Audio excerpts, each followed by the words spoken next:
Hey guys, welcome back to another video. Today we're going to be looking at the RadioMaster Zorro, and we're going to be looking at what I like about this radio and also what I don't like about the radio and what I wish I would have known before purchasing the radio myself. I thought about doing an unboxing video on this transmitter, but I figured if you guys are looking into purchasing this thing, you've probably seen multiple unboxing videos and you'd probably rather hear a review of this thing after owning this thing for 2 months. I do have more things I like about this radio than I don't like, but let's get straight into what I don't like about this radio.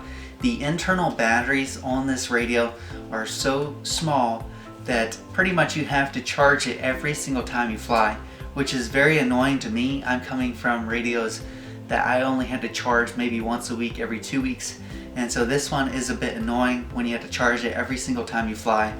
If you don't fly a very long session, you probably wouldn't have to charge it in between. But it is kind of annoying having the battery so small that you have to charge it more often.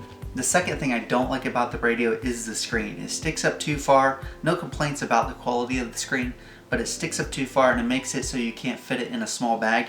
It's just kind of awkwardly put up there and it makes it kind of bulky if you're trying to stick it in a small bag.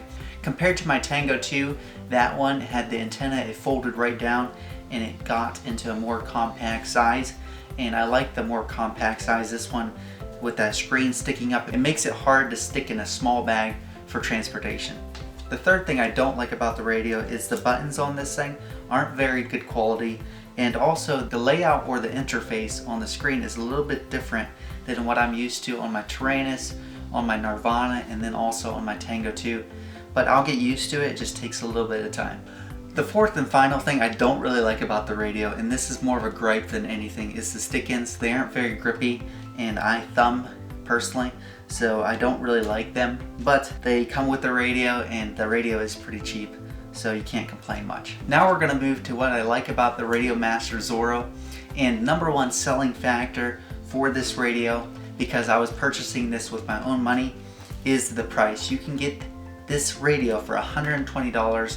And that's right, $120. There's not many options for $120, and I feel like this is a really good quality product for $120. They put a lot of thought into it, and you can feel the quality in this thing. Second thing I like about the radio is I do like the small form factor. I used to fly big radios like the Tyrannus. That one was a big bulky thing, and since then I've moved to smaller radios and I really like the smaller form factor, and this thing does fit in most little small bags.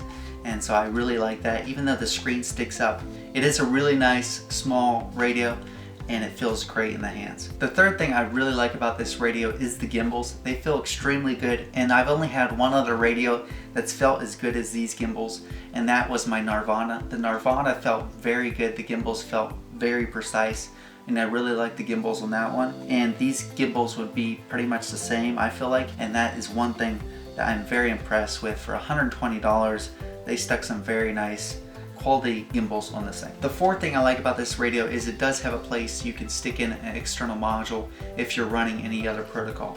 And the fifth and final thing I like about the radio, I know I mentioned the battery life really wasn't that great, but this transmitter, you can actually take a 2-cell battery and grab the balance port and stick it right into the plug-in right on the front, and you can power your transmitter, which is very cool. I know the battery inside doesn't last that long, but if you're out on a flight field and your batteries run out, all you have to do is take a couple extra 2-cell batteries, stick those in there, and you're ready to go without even having batteries inside. What I just went over is what I wish I would have known about this RadioMaster Zorro before purchasing it myself. So I trust you guys found this video helpful. I would definitely recommend this radio to anybody looking for a cheap radio.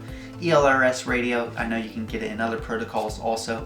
I definitely would recommend this because with $120, which is pretty cheap, you can get this radio, and it's a great quality radio. So overall, I would recommend this. If you have any questions about the radio, let me know down in the comments, and we'll see you guys next time.